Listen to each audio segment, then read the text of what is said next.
Hey guys, Fred John HP Realty, part of the Johnson Group here in beautiful Savannah, Georgia, with my boy Brandon Giebler from Next Move, who is a resident of Pooler. What's up, buddy? I'm doing good. How are you doing? Doing good, doing good. Hey, Super Bowl's great. Olympics are on. I'm loving it, man. I'm loving it. You watching any Olympics? Um, Very sporadically. The little where they that thing. Watch that. A little bit of bobsledding, I think. Oh, bobsledding was this? Okay, I don't know. Well, no, and some bobsledding. I haven't watched a whole lot of it. I've been busy. I got you. Well, today we've got the honor and privilege of having the mayor of Pooler on and the pro temp. So I'm super excited for them coming on. But I do want to say some things first so you understand the premise of our show, because I think a lot of people are confused. You had some comments in your Facebook page that kind of threw me off guard. So just so you guys understand, the goal of this show is to connect you with the elected leaders. That's the only point we're trying to make. We're not paid by them. We're not none of those things. We love this community that we live in, and we want to make sure that everybody understands how the city works. Same with me. I've learned a lot during that. Let me ask you something, Brandon. Did you learn a lot during these interviews and all that stuff? I most certainly do. We're just trying to give another platform to where you can kind of speak your piece and actually talk, I guess, semi face to face in a way. So they can't really avoid your questions here unless we don't see them or unless they have some aggression. We don't need the aggression part. Just nice professional-ish conversation. Last week we had some fireworks in the chat. I had to pull it down. Hopefully we don't have that, but please listen, ask your questions, put it in the chat. You got any questions, please, for the mayor and the pro temp, please ask some questions. They want to answer your questions. So, and we have a few that we're going to start off with, but we're hoping to be mostly your questions. So let's see how this goes. All right. And we got Thank you. Savannah's favorite enthusiast, food enthusiast, Tony Berto. What's up, buddy? How you doing? Nice hat, Pat. Yeah, I know, dude. It's the new one from the Ghost Price. Is awesome. Thank you for coming on, buddy. I appreciate it. So let's just add to the stage. We're gonna have the mayor and the pro temp. Let's do this. Let's bring them on. All right. Hey guys, how you doing? Hi, how are you? Hey, thanks for having us. Yes. Doing great. Awesome. I'm glad you guys come on. I know it's a busy night tonight, especially at City Hall. But we really appreciate you guys coming on and answering the questions for the people. So I'm hoping there's a ton of people that come out here and ask questions. So that's what I'm hoping happens. Right. That's what we hope as well. Thank you for having us and giving us this opportunity. Yeah. Anytime. So we can go ahead and get started with I think they don't understand exactly what goes into your day-to-day, like how things kind of operate. So could you kind of like walk us through a typical day-to-day as a city council member, what that looks like? Well, as a city council member, so I'm not a professional politician, for one. An average day-to-day is not going into City Hall at all for me. In fact, most of my day is spent for my day job. I think that was a little bit of a surprise for me when I started getting interested in local politics, is how few of our politicians as a whole, not just city, but as a whole, how many of them just have a day job? They go off and they do what it is that they do to make their money, and they're doing this politician thing as a part-time gig. So in the state of Georgia, that's very common. In fact, our state officials, the Senate and the representatives, those are also technically part-time jobs, even though they're gone 3 days a year. So my typical day is going to be more focused on responding to emails, text, having phone calls. A lot of what I do as a city council member is done electronically now. I have the benefit of being able to work from home, right here at my home office, in fact, and I can multitask. Although if you ask my wife, she probably says I'm not terribly good at it. But throughout the day, I may be responding to an email or setting up a meeting or answering a phone call and that sort of thing. And then when we're coming up to a meeting, there's a lot of weekend prep that leads up to it. So the days leading up to it, we receive our packet and our information, and there can be phone conversations, there can be emails exchange. It's kind of if you're looking at a peak and valley, right? The peak is the days leading up to the meeting. And then certainly meeting day is usually the whole afternoon is carved up and put towards the meeting. So it sounds like a thrill a minute. And depending on how you slice it, it might be. But it could be also just sitting down and reading books about what other cities have done or what cities could be doing for their communities, or working on ordinances. That's a rare thing for a city council member to do. But you love I've it. been known to dabble. So it wildly depends, and it's really what you bring to the role. I don't want to say job, because it isn't a job. It pays $600 a month. I'm not doing this for the money. I'm doing this because I want a better community. Buhler has a lot of great opportunities, and I want to help us move in that direction. So that's why I ran. That's ultimately why I ran. I have an 18-month-old now, and I want him to have the best city he could ever have, and I want to help get there. So that it sounds boring, but my days are pretty light as far as hard work goes, and really focus about communication and talking to my fellows. Okay. All right. So my day is nothing like Mayor Pro Tem Henry's. My day is different every single day. And if I'm not out of town, I am in the office every single day. First things I usually do is check my messages, my emails, my phone calls. And for a city size of 30,000, that could be quite a few. So it does take quite a bit of a time. But as the highest city official in the city, I set the agendas. I approve the agendas as well. And I help the council they have priorities that they want. And so it's my job to make sure that those priorities are met, relay those to the staff, and then the staff puts them in priority. But a lot of my time is spent at events, chamber events, ribbon cuttings, monthly luncheons with different groups, speaking engagements. I have a lot of speaking engagements, meetings with developers, residents, school events.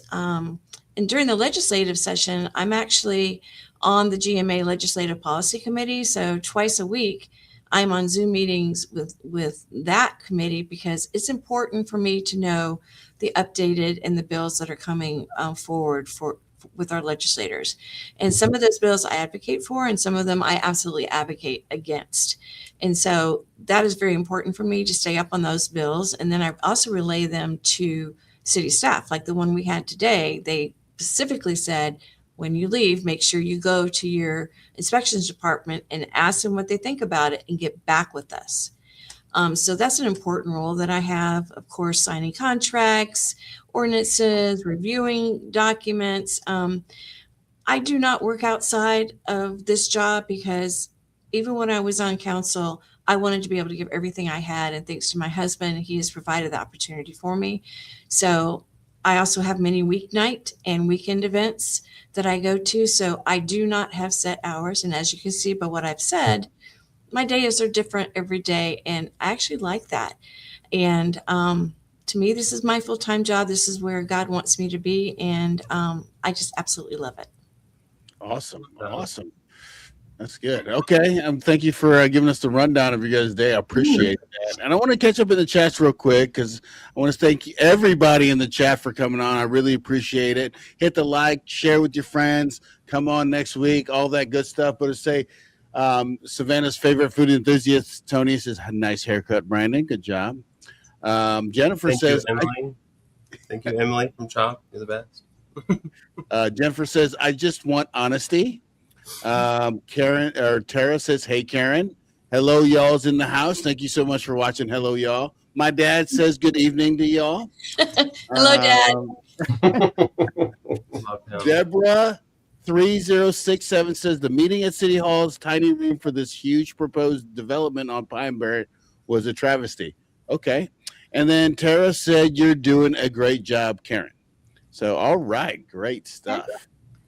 All right. So now, Karen, can I ask you this question? What has surprised you most about serving in your current role, and what do you think residents don't fully understand behind the scenes? That's actually easy for me. Coming from my role as a councilwoman to mayor now, I'm involved in things that I wasn't on council. For instance, CETA and SEMA operations, emergency management. I'm on the board for the MPO. I've learned more about engineering than I thought I would ever know in my lifetime. And so as I'm involved in those projects and and see the constraints, the most surprising thing to me is how long that it takes to get anything across the goal line. Did you get the little pun there from Super Bowl? Okay. Trying to be cute. Anyway. Gotta keep it relevant, Karen. I know. So the timelines, people want things faster than what we can provide. So that has been the most surprising thing for me is the budgetary, the long conversations, the work that it puts into getting anything moving and to the finish line.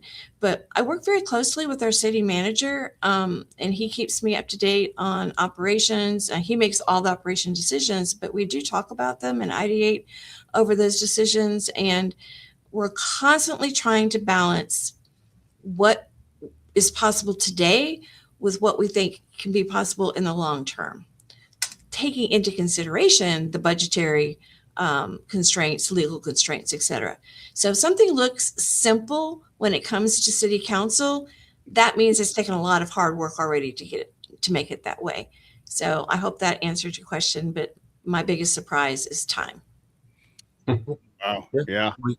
We got some more comments. So we got one that says, isn't it true that GMA's legislative priority is home rule and that they argue against state statutes that would take away control from municipalities? I think that's an oversimplification of what GMA advocates for. So GMA is a 75, no, even older. I think it's 100 years. They just celebrated 100 years, actually, in fact. So it's a 100-year organization. It's a association of all the municipalities in Georgia. So all the cities in Georgia participate with GMA in some way. GMA is a private organization, but 100 years ago, some mayors got together and they said, we need to learn from one another. This is kind of silly that we're not doing this. And they started meeting, and then it became more formalized. And over the years, it's turned into a robust organization that offers a lot of solutions for cities. You know, not every city is a 32,000 or greater city. Most of the cities in Georgia are very small, and we're talking less than 1,000 people, small.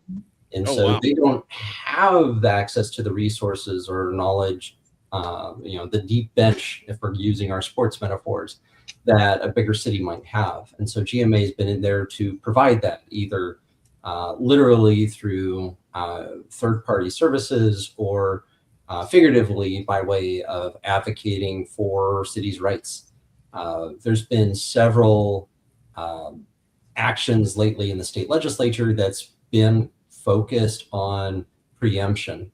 And so things like a good example would be out on the state level, they wanted to eliminate the city's abilities to set development standards. So some cities have like a historic downtown. Savannah is a good example.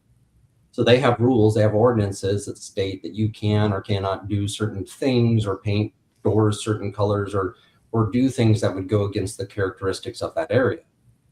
There was a state law that was going to preempt that and forbid that from being allowed. Well, why should we do that on a state level? That needs to be a local decision. Do people want the character of their city to remain this way? And so GMA advocated it. It looked like it had legs, by the way. There was a lot of sponsors to this bill. GMA advocated that on behalf of the cities that no, that's preemption. We believe in home rule. Cities should have the rights to set their rules that way. And the bill, obviously, it was defeated. But there's been many, many other bills over time that GMA has advocated for or against, or in some cases, they've taken a neutral stance. It's neither good nor bad for cities. And they communicate that with us. But then there's the education piece. Back in the 1980s, the Georgia Municipal Association and the Carl Vinson Institute of Government, a UGA, formed the Municipal Training Board through state law. And so the Carl Vinson Institute of Government is the rigorous academia behind it, and GMA is the facilitator. And the board that I sit on sits between those two. And they develop all the training material that elected officials and cities can go to. And so it's all sorts of topics. A variety of topics can be learned about. An educated council is a council that can make smarter, more informed decisions. And so there's a lot of things that GMA brings to the table. So to boil them down and say, oh, they're just all about home rule, it's not really that. It's about advocating for cities. It's led by cities, and certainly its vision is to help make Georgia the best place to live by having the best cities to live in. And so they do that through a whole variety of means. So yeah, simple question, big answer. Sorry. Well, thank you for that. And They do for home. did you guys go to a thing kind of learning from that just a couple weekends ago? Did you guys go to a GMA thing where you guys were learning about? It got canceled because of the snow. Event. Yeah. But they do that annually. They have other training events too throughout the year. They have two big conferences a year. They'll have one in the summertime in Savannah as well. Oh, okay, good. All right, let's catch up here. Wow, we got a lot. All right, so Uma says, why isn't the ethics ordinance in the proposed ordinance yet? Okay. What we did is we took GMA's model of the ordinance, then we added to it, then we went back and subtracted from it. We've had multiple meetings on it. Then legal looks at it, and then, oh my gosh, legal changes a lot of things. So it is on its final leg. It is the base of the GMA model with just a few clarifications, a few things that kind of fit more with our city. And so I don't have your exact date. We have all the ordinances laid out in the way it's going to work. They're going to go to a workshop first, then it goes to a first reading and a second reading. And we have so many ordinances that we've been working on. It's in there, but some of these ordinances have bumped the ethics ordinance down that priority list a little bit because of things that have been going on with the city. So when the council did their priorities of what was their main priorities, we put our little stickers and stuff on those things. The ethics didn't get really high, but it was important that I think we become a city of ethics. And the only way that we can do that, according to the rules, is to have an ethics ordinance. So it will be coming. I know I've been saying that, but it is like this close to coming for a workshop. I would say March is what I'm anticipating is March. And to dovetail off of that, to Karen's point about everything takes time, right? Mm-hmm. You really don't want a government that moves quickly. I think we all think we want that. And maybe there are things that you do want the government and you need the government to move quickly on. You call 911, you want the police, fire, whomever to be there as quickly as possible, right? You do want that government to work quickly. But when it's government making decisions that could last 20, 30, 50, 100 years, you want them to move carefully and you want them to move precisely. Now, I get frustrated too. I do want things to move faster, but some of that comes down to, well, how many resources can we throw at it? I'm not just talking money. I'm talking people. I'm talking legal meetings, following the legal procedures for some things. And so there's a lot of elements to this that can slow a process like an ethics ordinance down. Ethics ordinance is something that we have wanted for years. And we're now finally to the point where we think we've shaped something that fits the legal definition of what an ethics ordinance should be, and also is going to be what the residents are asking for, right? They want a process. I want a process too. I think that's really important. So we gotta find all of those right things, strike that balance, and do it carefully so we don't run afoul of the law. There's state law, there's federal law that we have to obey to. And so again, it's just a process. It takes time, and I'd rather that we do it right than do it wrong and have to go back and continuously fix it. I'm a big fan lately of Mike Holmes. If you've ever watched Holmes on a Holmes, he's a Canadian handyman, and his whole thing is do it right the first time. And that's what we're trying to do. We are trying to do it right the first time. So And I will, if we're going to do that, it's going to take time to do it.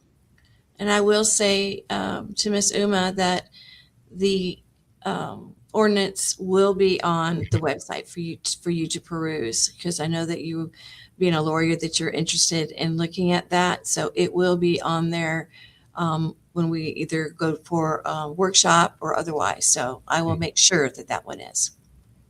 She also asked, is membership in GMA required, and how much does it cost for a council member to attend a class with this organization? Different classes have different prices, because you have 3-hour classes. You have, classes that give you 3 hours of credit. Then you have classes that give you 6 hours of credit. So it's different amount of depending on the amount of credit hours that you receive. I believe you did an ORR on that, and I believe that some invoices should be coming your way. I don't handle the ORRs, but you should be getting the answer to your question as far as invoices. Now, I believe you had asked for transcripts. I think we're getting a little off topic here. To answer that question more specifically, the classes are conducted ultimately by the Carl Vinson Institute of Government, which is a part of the UGA. And so I'm putting my MTV hat on here for a second. Those are protected records. So I don't want to get caught into the weeds on this sort of thing. Certainly we can talk a little bit more detail in person about it, but I don't want to get distracted by what is Pooler. Ultimately, GMA is an advocate for Pooler in all cities in Georgia. Mm-hmm. All right, no, I appreciate that. And there's a ton of chats, and we're gonna try to get to all the questions, but we're just not gonna be able to get to all of them. Okay, so please bear with us. But I just want to say thank you, Uma, for coming in, Jennifer, Debbie, for your questions. It looks like the mayor of Port Wentworth is in the house. We got Tracy Saunders in here. Thank you, Tracy. Savvy Tourist says Pooler is congested. Tracy also said the GMA is amazing for her. Debbie, we're going to be talking about the traffic and all that stuff, so just hang tight. We got you guys. We're talking about the future of Pooler and all that stuff. So let's get forward with the program. All right, so let's start. So we're going to have some videos. We're going to me and Brandon did a video a couple weeks back about Pooler. They're going to be answering some of the questions that we had there. So here we go. Oh, They are angry. Yeah, because it's all about the transparency, and she says that she's very transparent in her mayoring, however you say it. But if this is what the problem is the transparency, you can't really say that you're good on transparency. So I'll ask you, do you think that more transparency would change the way you or people feel about all this development going on? I will tell you.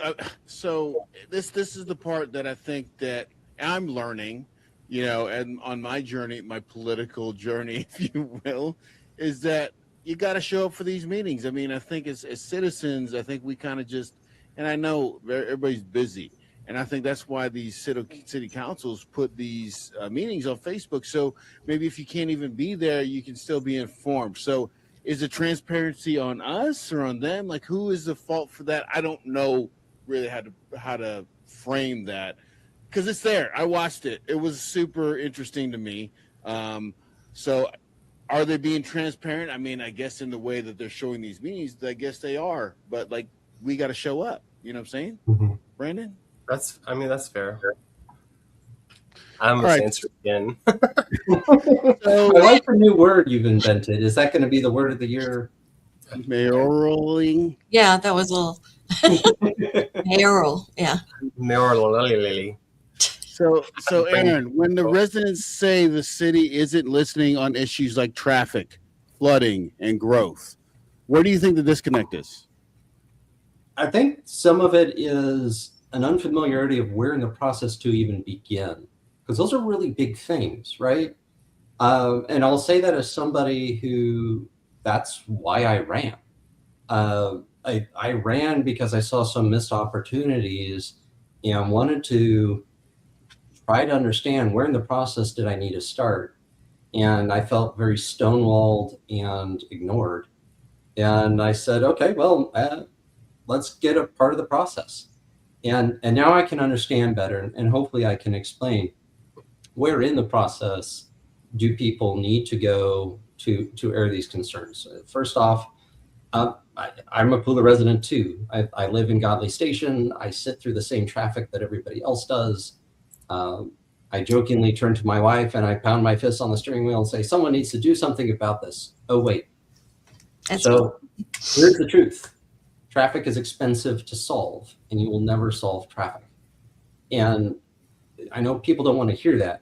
The answer is that. However, we can alleviate, and we can certainly make better connections. We can find ways to improve the connections that we have already. We can make new ones, and we can improve upon some of the most painful areas by adding one more lane. I know that's kind of a meme online of just one more lane. That will fix traffic. No, it won't. It never will. Traffic will always fill the volume it's given. So facing that reality, what is kind of the city doing in that regards? And I don't want to steal any Karen's thunder. I know she's got a nice little project list. We are working on it, and we have heard those sort of things. This year, our 2026 budget has set aside millions of dollars specifically towards these problems. But again, it takes time. Quaco Road expansion, that was on the SPLOS 7 ballot in 2019, 7 years ago. And now, were they waiting for all the apartments to come in before they decided to do it? I mean, well, I don't understand. That was 7 years ago. Yeah, so 7 years ago, the SPLOST approved that project, and then we had COVID, and then the cost of everything skyrocketed. So all the money that had been set aside for that project could suddenly only cover half of what that project was going to cost. And so that didn't stop the project. The project was still moving forward because it had already been approved. But then you get into the whole thing of right-of-way acquisition. You have to negotiate with each property owner, give them a fair price. We can't just take land. Contrary to popular belief, eminent domain does not function the way people think it does. It just means that a sale is forced. And you in real estate understand that. We would have to pay them a fair price. Any government doesn't want to do eminent domain. Why? Because we're human too. We don't like forcing a sale if we don't have to. We'd prefer to negotiate and give somebody a fair price at a table. We can all agree and walk away and be happy. So that whole stretch of Quaco had to have right-of-way acquisition. That took time. And during all that time, right, the cost of everything continues to go up. So Quaco got scaled down to 2 phases instead of one whole phase. So now it goes to Canal. But we're not waiting for the project to finish before we start work on phase 2. Phase 2 work has already started. We've funded the engineering. The engineering is underway. In the not too distant future, we will probably authorize the negotiation of right-of-way purchasing because that takes so long. In the meantime, we're seeking other funding mechanisms to complete it all the way to the I-95 bridge. So those are the sort of things, right? It's not that we're not being transparent. It's that there's really nothing to show you. It's all the work's being done by nerds on computers. I think hoping some of your nerd friends are watching.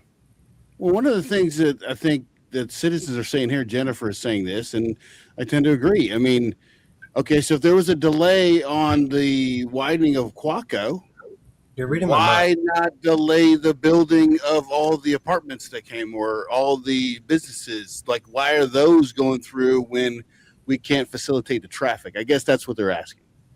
It's a great question. So when a development is built or proposed to be built, one of the things they have to propose or include in their proposal is a traffic study. Particularly if it's over a certain size, we demand a higher level study. That wasn't something that used to be demanded before. But we also had conflicting information. You make decisions based off the information you have at the time. So to your question, why did we approve this? Because at the time when those came to us, the information being shared to council was this project was going to break ground any day, but then there were unforeseen delays. And so certainly it's easy to look back in hindsight and go, yeah, we should have delayed that, or we should have postponed action on it, etc. But at the time, with the information that we had, some of these apartments were supposed to be only half built by the time Quaco was done. And obviously that didn't happen. So it's certainly one of those frustrating things, because once you pull the trigger, you can't unfire the gun. It doesn't work that way. So yeah, it is frustrating. And that's why I've personally pushed against several different projects that go, this could be a great project someday, but today is not that day. And I've said that in chambers before. I've said that to developers before. Come back to us in 10 years. There might be the infrastructure to support that at that time. And so that's the frustrating thing. These things take so long sometimes, even when you don't expect them to. So is everyone just kind of held up by what they contracted a decade ago with an infrastructure that's not ready? Potentially, yeah. And here's the challenge, right? When it comes to infrastructure, you will find most entities, whether it be GDOT or a county or a city, they are almost always reactive to development. It's not a situation of if you build it, they will come, right? It's they've come, now you need to build it. And why is that? So, and I know we'll be probably talking about impact fees. I've seen some of the comments. So you fund these mechanisms through, you fund these improvements through mechanisms such as taxes, property taxes, impact fees, developer fees. There's different ways to fund improvements, but road is expensive and it's getting more expensive. And so it's easy to say, oh, just slap down one more lane or add another light. But when you look at the municipal price tag to do something like that, a mile of road equals $2 million-ish. Suddenly you're like, ooh, okay, where is that money coming from? It has to come from somewhere. I'm not Uncle Sam. I can't print my own money. So we have to look at revenue sources, and those are limited to what we can do as a city. And even then on the state level, they're looking at even changing that. Property taxes. Property taxes are the primary single source of revenue for municipalities in the state of Georgia. If those go away, well, how are we going to fund these things? Is it going to be sales taxes? Well, I mean, if they're already committed to coming here and they were going to build it anyway, it can pause them to build I think that's where everybody's trying to come from here. They're like, okay, you're saying it's a money issue, chicken and egg kind of situation, right? But they're building it regardless of whether the road's there. So obviously they were going to be willing to wait.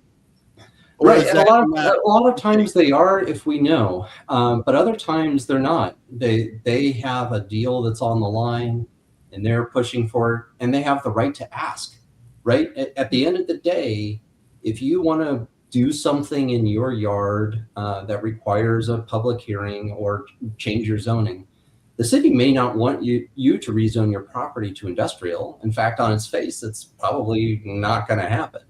But you also have the right to be heard, and you have the right to bring that item before city council to be heard. It may be ridiculous, but we're going to make a decision based off the information that we have. And that's simply what it's been in these cases. And I don't want to dwell too much on the past, because we have learned lessons from those. And going forward, what have we put in? Because if you don't learn from your mistakes, what was the point of making them? And we have learned. We've had those conversations with other cities that have grown a lot too. How have they handled it? How have they balanced the property owner's rights to develop his land while also balancing the needs of public safety, access, egress, and all of those things? And those are complex items. And again, we want to do it right. But going forward, and certainly I would say within the last year, we've been making changes to those ordinances. We've been making changes to those process to help slow that process down in a way that is constructive to soliciting the feedback from the public, but also implementing into the design improvements to the roads where those builders are going, but also to potentially pause them and say, you know what, our infrastructure isn't there yet. It's going to be another 5 years. Come back then. If we're not done, you'll have to come back later after those 5 years. So those are the sort of changes that have happened under Karen's leadership. Because she and I, we didn't like the fact that Quaco still isn't finished yet, and we have all these apartments opening up. Me neither. And I unfortunately can't change the past, but we can do better going forward. And certainly that's our goal here, is do better with our ordinances, do better with our processes, because we always can do better. And that's what we're striving to do. And we do that through this continuous improvement process. Okay. Excellent. Do you want to add anything to that, Karen? Well, I think the main thrust of the question, we got kind of far away from the question, but I do want the audience to know that we are listening. Mhm. We have done things to improve. And listen, family units can improve their communication. Businesses can improve. The city of Pooler can improve. And we are listening to your feedback when it's constructive.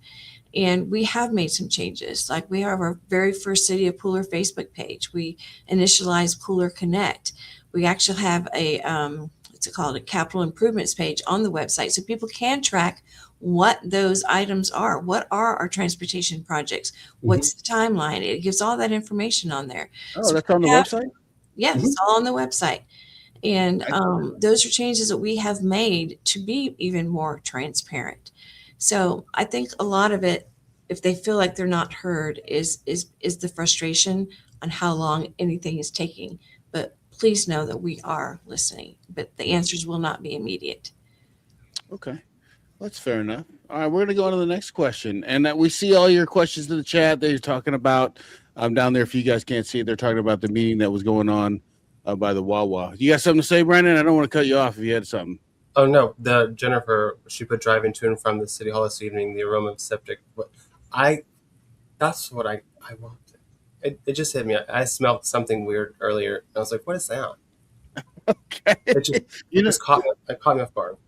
That happened. That happened in our neighborhood. We had a gas leak, and you could smell. It just smelled bad. So, all right, we got to go on to the next question. Here we go. Are you ready? I think to answer that question though, so the wastewater treatment plant, it is sewage. It smells like sewage. The new wastewater treatment plant does have a way to suppress the smells. We'll certainly pass that along to staff to make sure that system is working properly. It really shouldn't be that much of an odor if you're noticing it all the way by City Hall. Okay. Yeah, I actually had quite a few phone calls on my desk phone about it, because I asked people to call me if they smell the smell, and I passed that along to the city manager, who passed it along to the proper authorities, and they increased the amount of what they put in there to absorb that smell. And so if we don't know, if none of us live right there, like some people live close to the treatment plant, we rely on the residents to help us, let us know. And those are the type of things that you can put in the Pooler Connect. Hey, the smell is bad. Can you check into it? Is the system working correctly? Sure. When you do that Pooler Connect, you get a tracking of your response. They let you know they received it. You can go in and see what's happening, and the city manager can track it to make sure that residents' concerns are being handled in a timely manner. So please let us know if you smell that smell. All right, they smell it tonight. So there you go. Okay. Okay. Put it on the Connect. Put it on the Pooler Connect and get it handled. Yes. All right. Here we go. All right. Next question. Parks to stay safe, stay protected from busy Highway 80, and just remain serene. That's why we go to the park. After public comment, council was split 3-3 on the variance request. Mayor Karen Williams broke the tie, voting to deny it. Mayor Pro Tem Aaron Henry said the decision wasn't about stopping development, but about whether the proposal met the city's standards. Again, it defeats the purpose of what the buffer is to do. And I think you can come back with a site plan that checks all the boxes, not just the legal ones that are required, but also being a good neighbor. Ooh. Yeah, I remember that one. So obviously have to pass this to you, Aaron. So what does being a good neighbor mean in practical terms when it comes to development decisions? Right. So not to beat a dead horse, we have ordinances, we have zoning laws, and a development has to meet those. Those are the minimum thresholds. And I think there's good hearty debate to be had about should we raise those minimums, but you don't want to go too far, right? But I think being a good neighbor, and what I meant by that statement is, here's the minimums, but I can do more, right? So if you're a good neighbor, you shovel your neighbor's driveway if it snows. You take their mail in when you know that they're on vacation. Or I was going to say newspaper, but I don't think we get those delivered anymore. It's about going above and beyond, even though you don't have to. And that's what I would expect, particularly for development immediately next to Tom Triple Park, to do.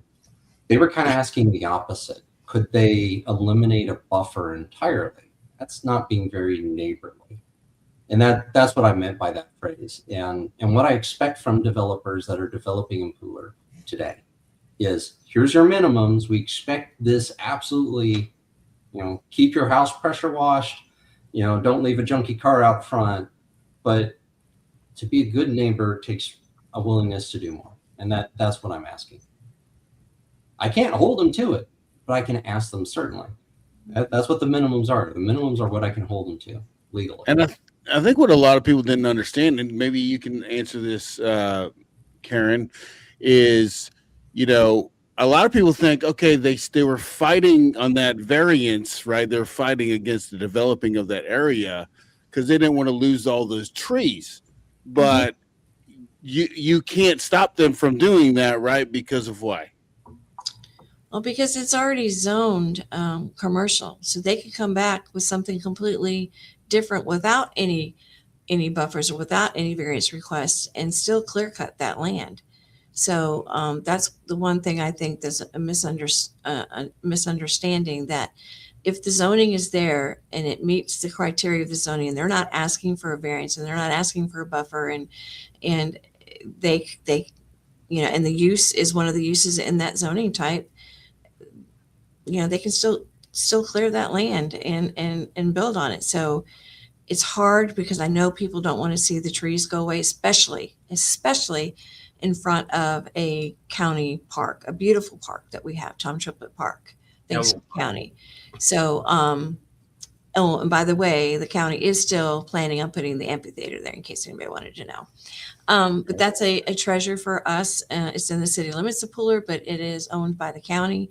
And so you're right. It would be very difficult to stop them. Okay. And Jennifer, we're going to get to the impact fees. No worries. So just hang tight. Okay. Okay. All right. Well, thank you for answering that question. All right. Let's go to the next one. Everyone's favorite one. Control. Let's hear what they have to say. It's out of control. This is out of control. Let's hear what they have to say. It's out of control. But residents say that growth means flooding, gridlock, and too much building. I was T-boned at the intersection right up from Pine Barren Road in front of Dunkin' Donuts with my car flipped over because of all of the congestion on Pooler Parkway. Is it because of the developing, Brandon, or is it just drivers are crazy in Pooler? I think it's more of just the infrastructure setup, and people are tired of sitting in traffic and they don't want to wait for one more light. The road. All right. So traffic, Karen, is a big concern. I think we talked about a lot about this, and I think you guys kind of talked about this already. So there are plans in the works to fix these traffic issues. Is that correct? There is. And listen, traffic affects everybody's lives. We all sit in it. But for the city of Pooler, your safety and quality of life is very important to us. But keep in mind that Pooler has around 30,000 residents, right? but we service many, many more. I've heard up to 90,000. I don't have a way to prove that, but That doesn't seem hard to believe. no, it's not. And so we are servicing much more than our residents. And so, and not a lot of help from our neighboring cities, when they build things right up against our boundaries. So I think that needs to be worked on a little bit more collaboration with our neighboring cities, especially on our boundaries. But it's important to note to residents, I want everyone to know that any new roads or improvements will all have a sidewalk on one side and what we call a multi-use trail on the other side. And that is safety purposes. So you see it in the new residential developments. They all have the sidewalks. Well, all of ours for the city of Pooler will have the same thing, but we'll have one on one side, the multi-use on the other side. Now, multi-use trail doesn't mean a trail that, is not paved. This will be paved, but it's wider so that you can have golf carts, you can have bikes, more than just a smaller size sidewalk. And some projects that I can speak of and give you some timelines, if I get them all straight. Of course, we've already talked about the widening up Quaco Road, phase 1, which is from Blue Moon Crossing to Canal Bank Road. That's already underway. Right now, we're waiting on a few utilities to be moved so we can start with that asphalt. We all want to get to that point. The intersection of Pooler Parkway and Pine Barren improvements, it has been awarded, and residents should see the project begin in, I would say, 45 days. Wow. So pretty soon. Engineering is being done on the Benton Boulevard and Pooler Parkway intersection, and right-of-way is currently being acquired. The project should start, from my memory, in the late fourth quarter of 2026, this year. The late fourth quarter of 2026 is when you should see movement on that intersection. Mm-hmm. So we are making strides and putting safety first. Excellent. And we're seeing down here in the chats, they're talking about police officers not ticketing enough in Pooler. Yeah. Can you just comment on that, Mayor? Don't do that. Don't do that. So I'm sorry, did you say they're saying that we're not ticketing enough? Not ticketing enough people running lights through and speeding through school zones. I guess Jennifer says speeding and running lights are horrible. I can't control how somebody drives, but we as a city can control the number of police officers we have, and public safety is our top concern. And public safety is your fire and your police. And I think both of our departments are doing a great job, but our police can't be at every traffic light and they can't catch every person that goes through. Now I do, the city manager upon my request does give me some statistics on how many tickets we are writing. But then if we write too many, we get complaints that don't go to Pooler because you're just going to get, a ticket. So there's that fine line that police officers take. Do they give a warning? We give quite a few warnings because it might be an honest mistake, like the new stop signs we recently put in. A lot of people, even myself, almost missed it because you're used to going through it until now you have a stop sign. So our police officers take things like that into consideration. So they write warnings, and then they write tickets. You don't want to be a city that's known for massive ticketing, but there are corridors and there are areas, and citizens actually call me and tell me, look, can you please get one of those speed blinking lights, I forgot what they're called, on our street just to slow people down. And so I just recently asked, and we put one over there in Hunter's Ridge, and hopefully that will slow traffic down some. But you just don't want to overdo it, but the police are doing a good job. There's a lot going on in our city, and so we're pretty staffed on our police, so I think we're doing a good job on that. But if you want more tickets, that's definitely something I can share with them. Well, I understand they want just to be safer, right? They want their children to be safe. It's not, I don't think that they want more tickets, obviously, but they're scared for their children's sake. And I could totally understand that. You know what I'm saying? You got Brandon around here just running through lights and speeding like a crazy person, I'm going to watch for you, Brandon. if it's yellow, you gotta hurry up. You're gonna get stuck. What kind of car do you drive? Um, Red. a gray Mazda SUV. Oh, don't even do that to me. Don't be putting up my car. All right. let's go on to the next hot button question they got going on. Here we go. By a little, it's coming up more and more and more. Eventually, will it get to the house? I don't know. Water rushing down to the street. Neighbors at the Hunt Club say flooding has gotten out of control ever since Outpost Bay developers started to build homes behind the neighborhood. My neighbor 2 doors down, she actually came over to my house because she was freaking out. She had water go inside of her house. Builder. Dude, going in your house, that's terrible because that causes all kinds of problems. Brandon, you used to live in the Hunt Club. Did it drain? Did it flood there when you were there? No, honestly, no. But when I was there, it was 10, 11 years ago, they only had the first 2 phases completed. So they didn't have anything on the other side, and they didn't go so deep that they needed another entrance. So we didn't ever really have that issue. So it's obviously that development side of that thing. So if this is happening near you guys, just let us know where so we can kind of keep up to date and be in the know about where it's flooding so we don't take our buyers. Oh my God. All right, Brandon, you're up. I did not think we were going to relive these. Sorry. So since Olive Pooler right now is the newer development. So with the flooding that's continuing with the new development, that is kind of worrying on a lot of the residents, i.e. the ones getting their houses flooded a little bit. So what is the city going to be doing differently moving forwardly when it comes to the flooding? All right. So drainage improvements are another one of our top priorities. When we asked the council members, that infrastructure was a big priority.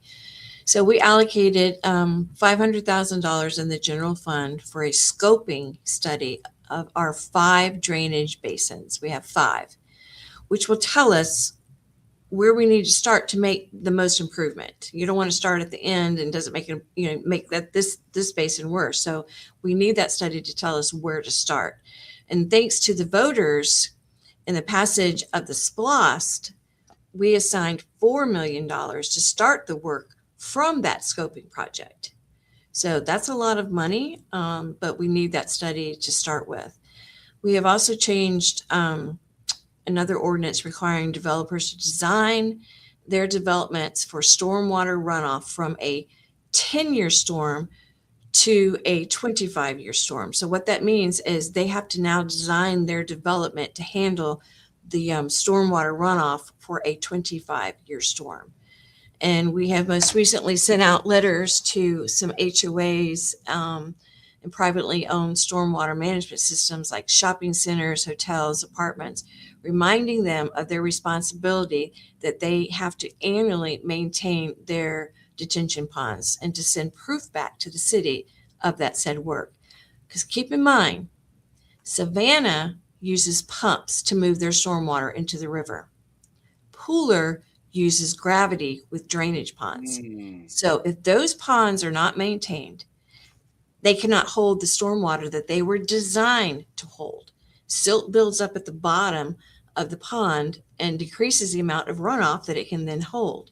So we are now making it a priority with every development. We make sure that there is a stormwater agreement attached to that. I sign them almost every day.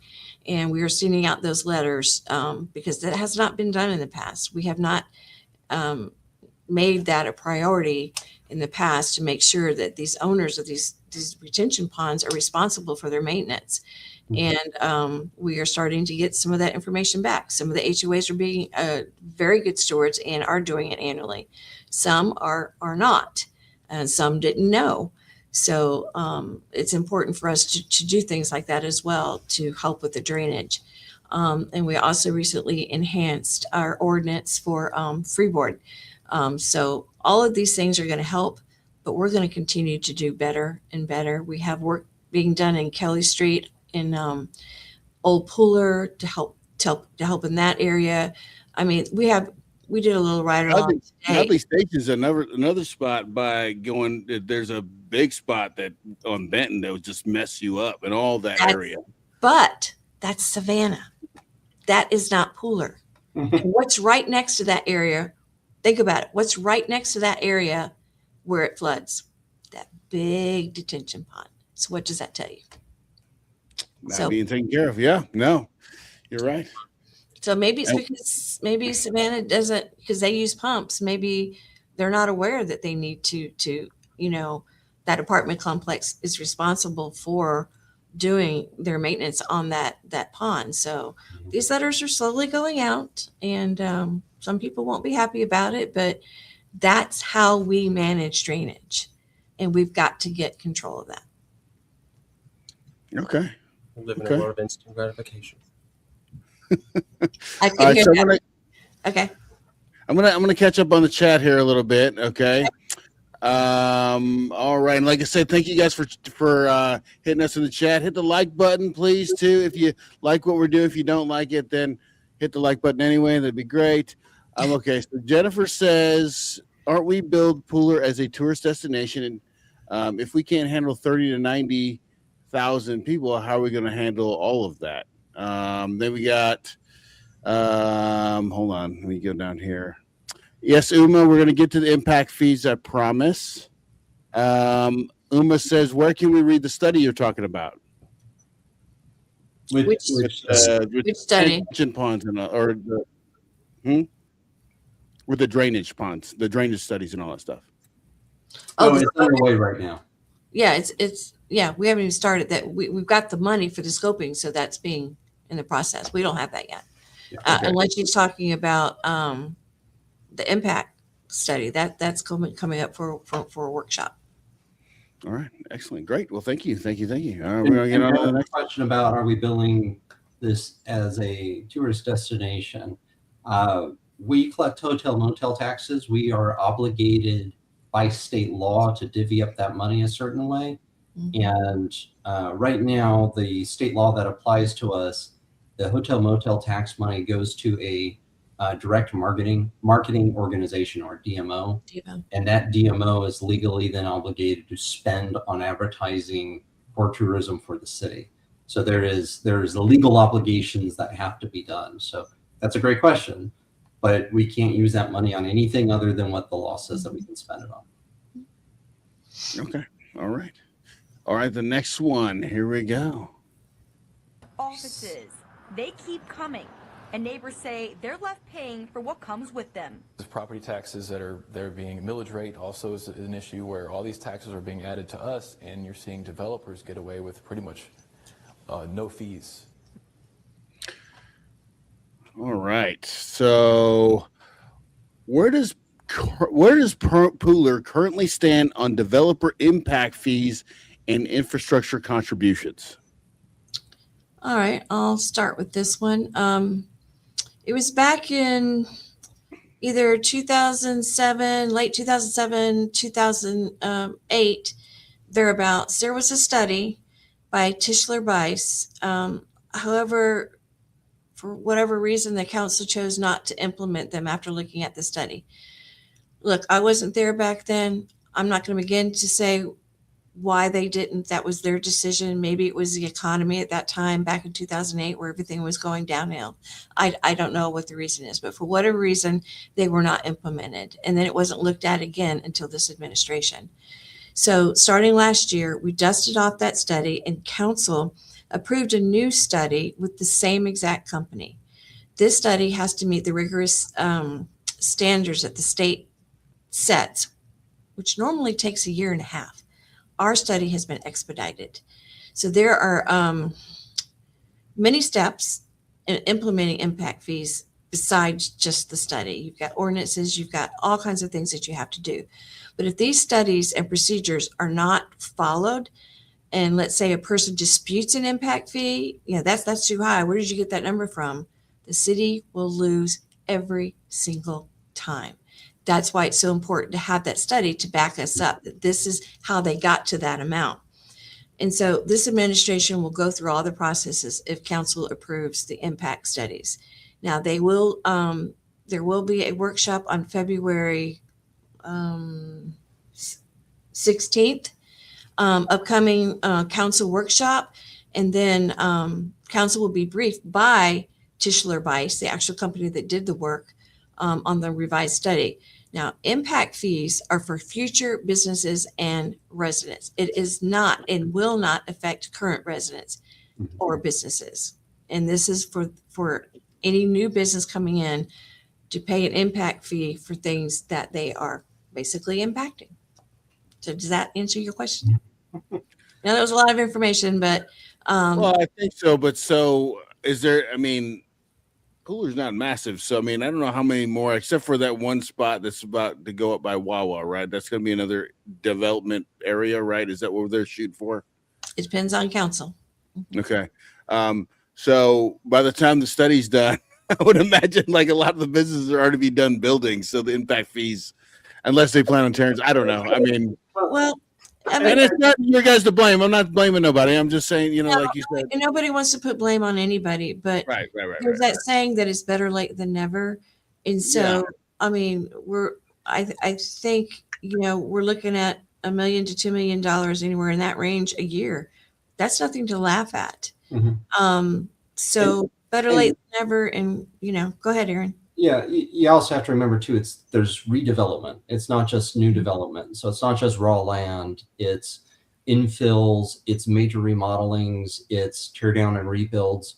So anything that has an impact on a community, new houses, rebuilt houses, those will have an impact fee associated with it.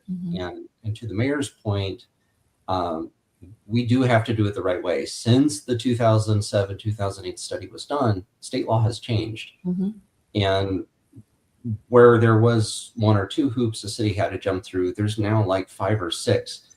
And unfortunately, they all take time. And I think I saw a comment about, we'll just declare a moratorium.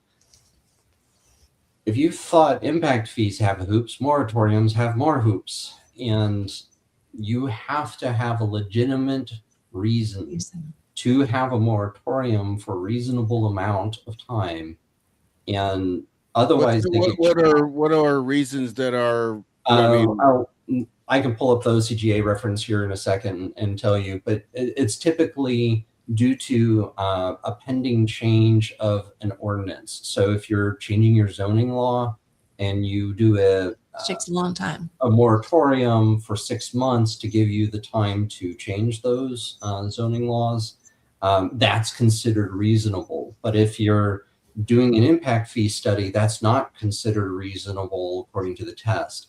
And in fact, state law, if I recall correctly, specifically calls out impact fees and traffic are not reasonable moratoria reasons.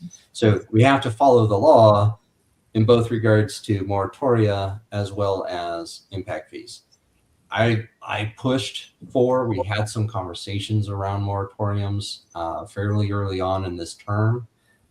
We had our city attorney look at different options and explore it. I talked to other cities who had done it, and their reasons were very narrow. And so you have to be very narrow. You can't just say, no, all development not happening for another 6 months.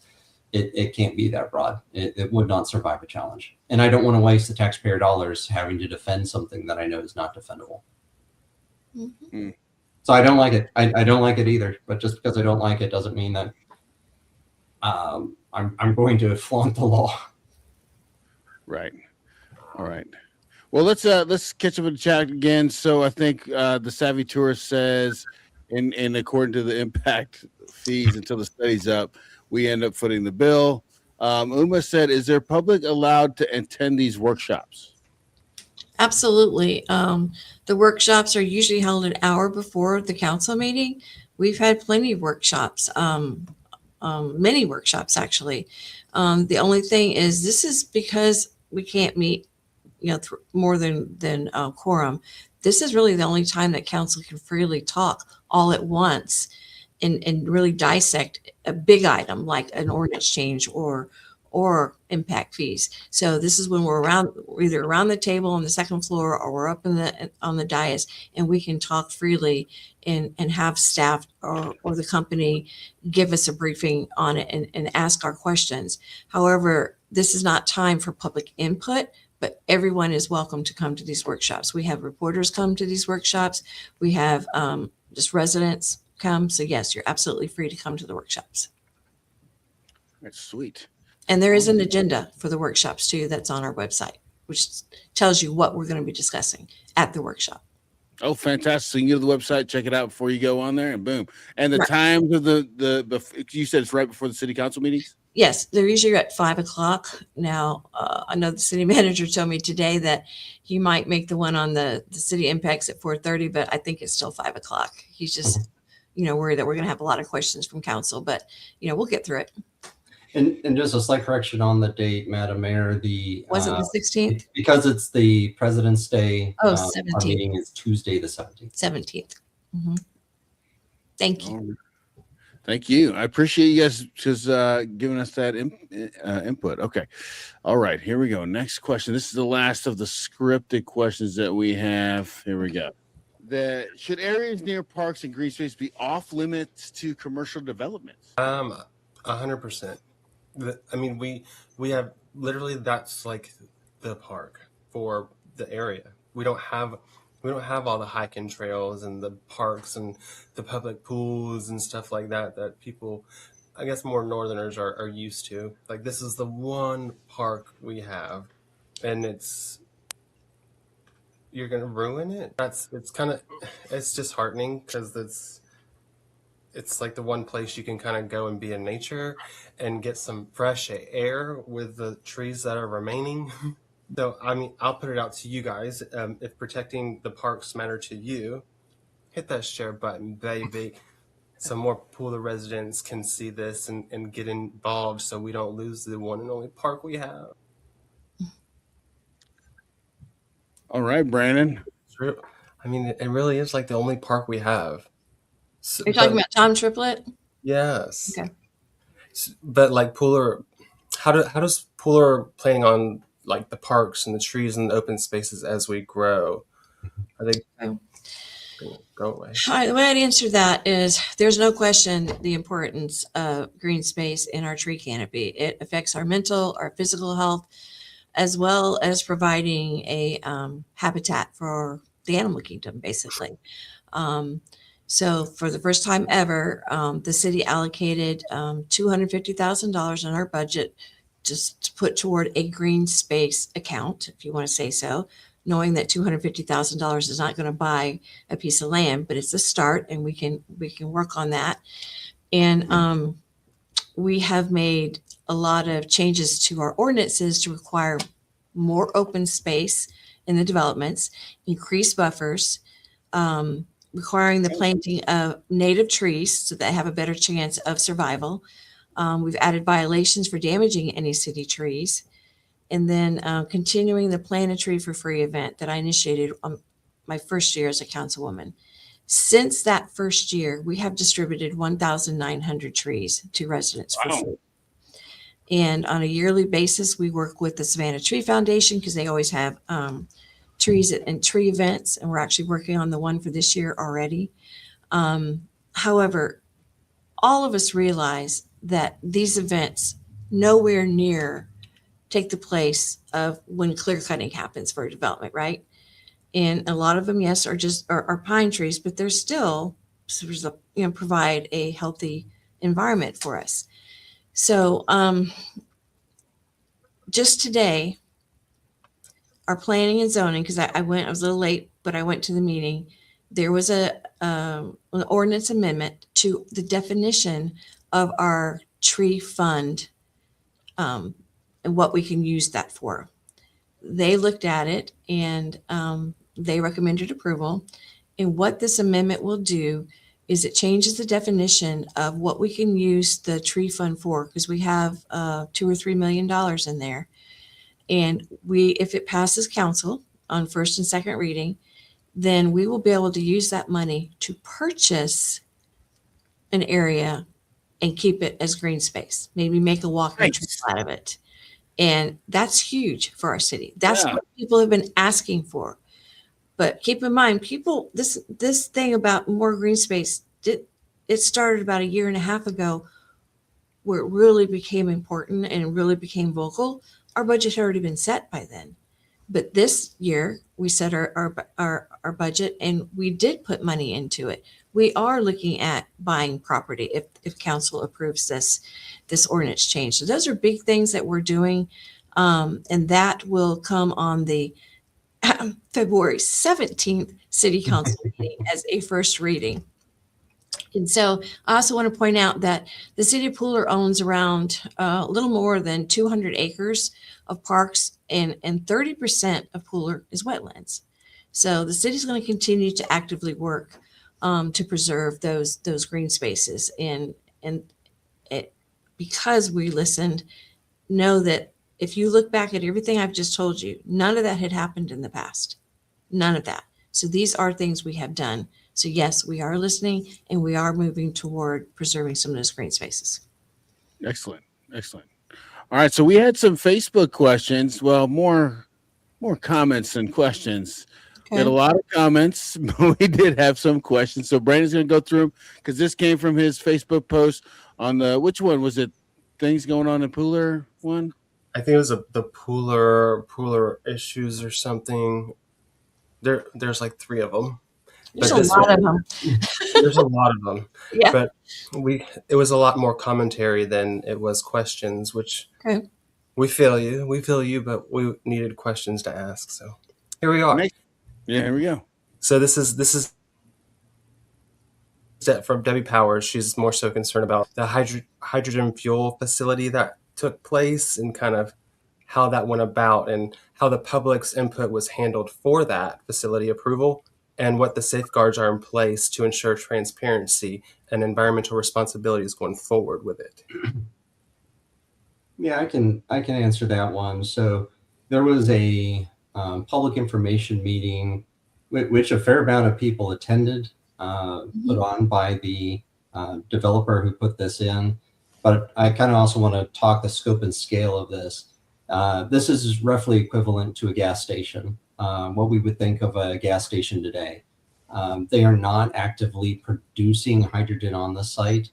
The hydrogen that is being stored is just enough, plus a little bit of buffer, for the private contracts that they are fulfilling. So you can't just drive up and drive off with a fuel cell. You have to have contracted, and they are bringing enough hydrogen there to that site. But I'll also say too, I think a lot of people hear hydrogen, they think Hindenburg. And hydrogen isn't that way anymore. The technology on hydrogen has made it more safe per capita than our traditional gasoline fuels are today. So it's not you bump somebody the wrong way and they blow up. It's far more advanced than that. You are going to start seeing more hydrogen vehicles on the road, not just trucks, but private vehicles as well. So hydrogen is probably going to outpace, in terms of growth, electric vehicles. Talking to industry leaders about that, that's kind of their forecasting on it. And the upside is that the byproduct of burnt hydrogen is water vapor. And I know before anybody asks me in the comments, water vapor is considered a greenhouse gas. I paid attention in 7th grade science too. But the amount of water vapor produced is far, far less per liter than is generated in CO2 from expending and burning fossil fuels. So there's not an equal equivalence there. So what are we doing about safety? There is so much safety, it's not even funny. The feds and the state regulate hydrogen very highly. This site meets and exceeds all of those standards. The last thing they want to do is have a bad incident there. And we, being the city of Pooler, have also trained our fire inspection on all of the safety standards regarding hydrogen. and they inspect at least once a year, and they can do drop-by inspections at any time. And when I talked to the fire chief about that, we have done so. So we are well aware that this is something new for our area, and there's certain risk associated with that. But we want to protect our community just as much as any other development. So it's in an industrial area. It is out of the way. We are taking the safety of it very seriously, for sure. And I'll add to that, Ms. Power, we actually went to, I can't remember the name of the city, but they had a similar facility. And some of the council members, we went down there and they had invited their fire chief and other people to answer our questions. We took a tour of the facility and we could see firsthand, and their facility was across the street from an elementary school. And so that made me feel better. And they had never had any incidents at all. And they explained to me, because I wasn't that good in science, Aaron, that if there is a leak, hydrogen evaporates as soon as it hits the air.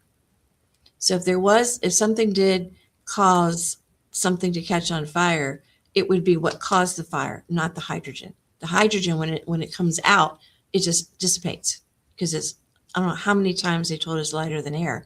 So it just dissipates. So, and then there's controls at the base, like a gas station, like a pump, to put out if there is something there. But it would not be a hydrogen fire. It would be just a localized fire. If there was an accident. I mean, it's truly is, from what all the information that we've learned, safer than the gas stations, to be honest with you. Yeah. Wow. Okay. And it All has right. not opened. It has not opened yet, by the way. They should be open in a couple of months from the last update I had. And we have been inspecting it regularly. Yes. It is an important part of our process too. Right. Okay. Brian, you had another question from the chat, or someone actually messaged you, right? Yeah, she sent me a message asking about the Children's Museum of Pooler and like how the city would go about, or if they're thinking about potentially bringing something of the nature to the city for the community, for the children, and then the caretakers. They've served over 76,000 children and caregivers, and they're hoping that the city council could bring something like that to the community that has that can support a long-term solution kind of thing. I don't know anything about this one. So the Children's Museum, they lost their lease, right? Was that correct? Well, they don't know yet. They're currently at Tanger Outlets, and they've already had to move once. The way Tanger Outlets works is it's based on the lease amount, and they're not charging, from what I understand, I don't know for sure, but they're not charging the Children's Museum as much as they can get from another, let's say, Skechers or somebody else. So somebody comes in and wants to pay more for that. That means they would have to move, and that's a hard way to run. It's not a business, but to run that type of facility, Nonprofit, right? It's a not nonprofit. not knowing whether you can have a place in another year or so. So they are actively looking for somewhere else. I have met with them, and so has Councilman Carpenter. We're trying to give them ideas of places they could go. But it's a tough situation. They are a nonprofit LLC. And so I know They rely on donations. I mean, they rely on the public to pay. and the memberships that they have. Right. Right. So for now, what I ask the public to do is go by there, check it out. And be a good Become a neighbor. member with your kids and support them as much as you can, and be on the lookout for anywhere where you think it would be a good location for them, because they do offer a lot for our community and for our children. The educational benefit, the socialization. I mean, I've been there. It's amazing. It's absolutely amazing.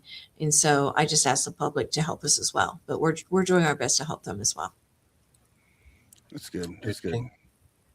Well, I mean, like I said, I want to ask all the questions we have in the chat. Of course, we've been going a lot longer than we normally go. That's fine. I'm gonna catch the chat real quick. So Jennifer said half of the buildings and developments that have been up for months are not even filled up yet.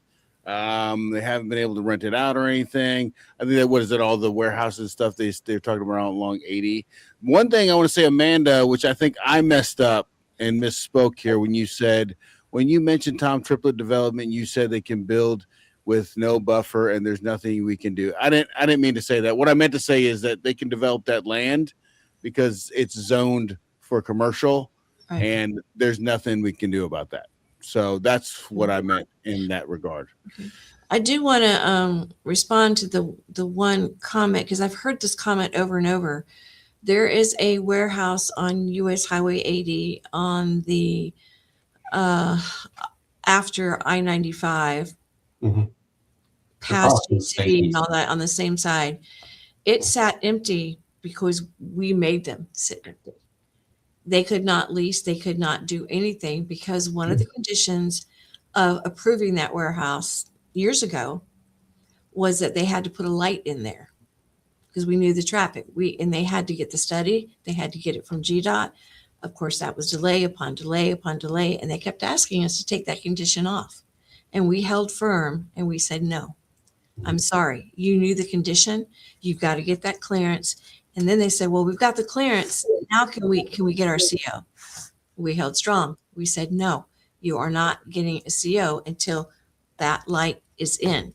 They asked, can we give you money in escrow? And you put it in. We held firm. No, you will put the light in. That is why that big warehouse has sat empty. Not because there wasn't interest in it. They were turning down people left and right because they could not get the CO from us. We caused that issue, and I'm glad we did. Mhm. Okay. And final question I want to have for you guys is, what is the most effective way for residents to engage with city leadership? All right. I'll talk about this first. Yeah. I keep saying that this administration is the most transparent. I'm going to tell you why. In the past, if you went to a city council meeting, the only time you could speak was when there was a mandated public hearing. In other words, an item required a public hearing. No other agenda item could you speak at. Could you speak toward, for, against, ask questions? Nothing. And there was no public comment period at the end of the meeting. As the mayor, I'm responsible for running the meetings, setting the agendas, and I decided, it was one of the first things I did, I wanted to be more transparent because that's what I ran on. And I'm sticking to that we are working very hard on being transparent. We've gone through all the things, all the steps that we have done tonight. But in public comment period, you have a limited time to speak. And so that is, I can't be any more transparent than that. Notes are taken if it's constructive. Notes are taken, and if we need to get back to the person, they sign a form so we can get back with them so that we can comment them or give them their answer. And so I've also asked the city clerk to prepare a piece of paper that has all the contact information for every council member, email, phone numbers, and that's on one page on the table in the chambers, so everybody can have their information. Our email addresses are online. I give out my phone number, my cell phone number freely. Our website has our addresses as well. So there's a plethora of ways for residents to engage with us by email, by phone calls, by attending the meetings, participate in the surveys that we ask, be a stakeholder in one of the items or one of the things that we have going on. Let your voice be heard, but in a constructive way, because we don't know everything and there's things that we can do to improve. And so we need you. We need the public to talk to us, to give us their ideas. And so all these items that I've listed above, those are all ways that the public can engage. And I don't mind doing things like this. I may not have the answer and it may not be what some people want to hear, but it's just another way. Just like I use my Facebook page. A lot of people say, oh, you shouldn't be on Facebook. It just causes problems. Well, I started that back when I was on council, and I'm not going to stop because I get a lot of information that even council doesn't get. There's a job fair or Mayor Williams, this is going on. So why would I keep that just for me? So then I put that on my Facebook page. That's not going to be on the City of Pooler's Facebook page. It'll be on my Facebook page, and then I share it as much as I can. So there's a lot of ways to be involved and to stay informed. But please come to the meetings and bring your constructive comments, ideas. I've had several residents give us amazing ideas. And I think, he probably knows who he is. So please continue to come to our meetings. And to add to that, we're not sitting in an ivory tower, right? Yeah, I didn't design that building. That's a whole different story. But we are accessible, right? In fact, obviously I don't go in and carry a briefcase in every day and sit down in an office in City Hall. That's not what I do. But I do have office hours. You can go to our website. I do, same with Councilman Carpenter, and you can schedule time with us. In fact, today, I had a resident book 30 minutes with me, and she brought an issue to my attention that I was completely unaware of. And so that's how you get engaged. You sit down, you have conversations. Coming to the meetings is great. It's a great way to become informed, ask some questions, but also engage ahead of time, right? Talk to us. If you see us, well, maybe not while we're picking up eggs, don't tap us on the shoulder, but stop us in the grocery store. I have people stop and all the ask time. questions all the time. Mm-hmm. I'm okay with that. That's what I signed up for. And I want to hear your comments. I want to hear your problems. I want to try to solve problems. I love solving problems. I'm an engineer at heart. That's what I love doing. So I want those conversations to happen. When we're in the meetings, those are very formal settings. Mm-hmm. They follow rules and they follow procedures. And at times it's very stuffy and boring. I'm not that way. I don't want to be that way. I want to take complex things and try to boil them down. And as I'm sure a lot of people have already commented, because I've seen y'all's comments, I do talk too much, but that's because these are very complex things. Say it's not so. I know, weird, but these are very complex topics, and they do require a lot of explanation, and it does take time to communicate them in a way that doesn't require you to go to 12 years of college.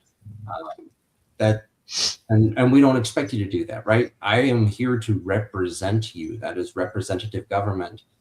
I do the heavy lifting so you don't have to, but that doesn't mean you should just blindly go, oh, well, he read up on it. I need your opinions too. Mm-hmm. I have my opinions. I listen to other people's opinions. I read the facts. I may come to a different conclusion than you. And at the end of the day, we all have to be okay with that. That's the way that the system is supposed to work. Doesn't mean we have to be happy about it, but certainly we have to be okay with it. So that's what I would encourage people to do. Reach out. Remember, I'm human. Remember, Karen's human. I have a family. I have an 18-month-old who loves the Children's Museum and would be devastated if he didn't have a place to go play. So those are concerns, and I have those same concerns, and I want to see our city thrive. So that's my goal here. Communicate. We can sit down, have conversations. I'll buy you coffee or a bottle of water, whatever your favorite non-alcoholic beverage is, and we can talk. Yeah, and we can do things like have a time where we meet at one of the coffee shops, and I'll sit there and I'll answer questions. It doesn't have to be on forums like this, which is great.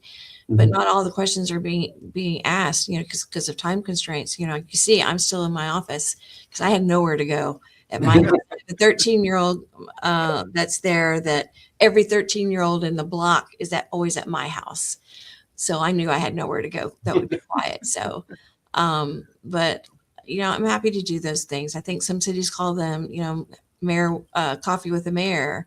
I'm willing to do those things. So, whatever I can do to engage more, I will. Absolutely will. I'm gonna tell you, I can't tell you how much I appreciate you guys coming on. Like I said, throughout this journey for us doing this, basically this open house podcast turned political podcast. We've done a change too, and I don't want anybody to think that we are professional politicians. I'm learning a lot. I mean, we've had the mayor of Port Wentworth on. She taught me a lot. The council people from Port Wentworth taught me a lot. You guys are teaching me a lot. Every time we have another guest on, I learn more and more and more. Being on the planning and zoning myself for Port Wentworth, I've learned a ton. You Yep. know what I'm saying? So just being engaged. I mean, I think a lot of times, and I think, Aaron, you had talked about, we want to get together and maybe do some, understanding city politics a little bit better, because I really didn't know much about it. So we'll probably do a little web series about that, just so we can make it easier for everybody to understand. Not everybody is, as well versed. I'm glad to know that, I'm learning as we go, but also for the people that are watching still, thank you guys so much. I really appreciate it. I want you guys to, hey, if you want to run for city council and sit in Aaron's seat, hey, we'd like to have you come on during the time when they're running. We're actually going to have some candidates for Buddy Carter's seat that's going to be coming on in March. So one Democrat, one Republican. So I'm trying to catch it all. But we're trying to get everybody to come on here and ask questions. So I'd love for you guys to come back again if you guys have any updates or anything that you guys want to put out. And Brandon, am I missing anything? Being the Pooler resident, is there anything we missed? I mean, that was so much. I'm still trying to wrap my head around it. And, So and Brandon, we only scratched the surface. I'm sorry. It's drinking from a fire hose here. It's tough. I'm used to drinking from a garden hose, not a fire hose. Try holding a fire hose. I did my ride along with the fire department. Of course, they had to get me out there with the fire hose, and they are really heavy. I got down in the right position. I was holding it, and I had a fireman behind me. They turned that water on, and I was able to hold it for about 3 seconds. And all of a sudden, I started tilting, and over I went.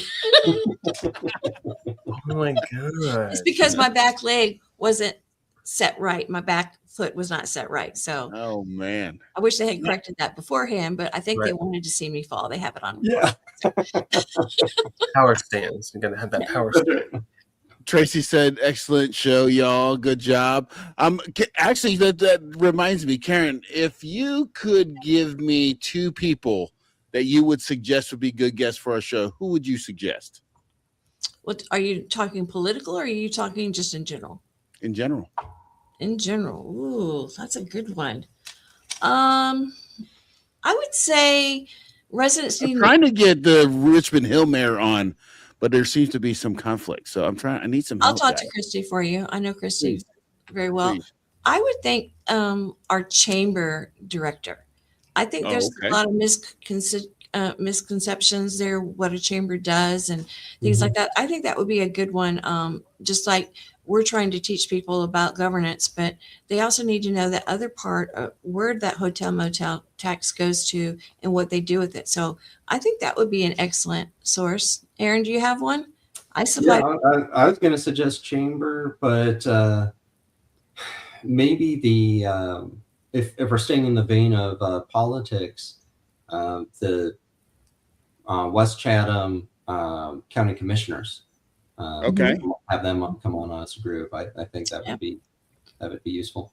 And Pooler has 2 that represent them. That's Marcia Buford and Dean Kicklighter. Mm-hmm. Dean Kicklighter has the majority of Pooler, and then Marcia has a small portion.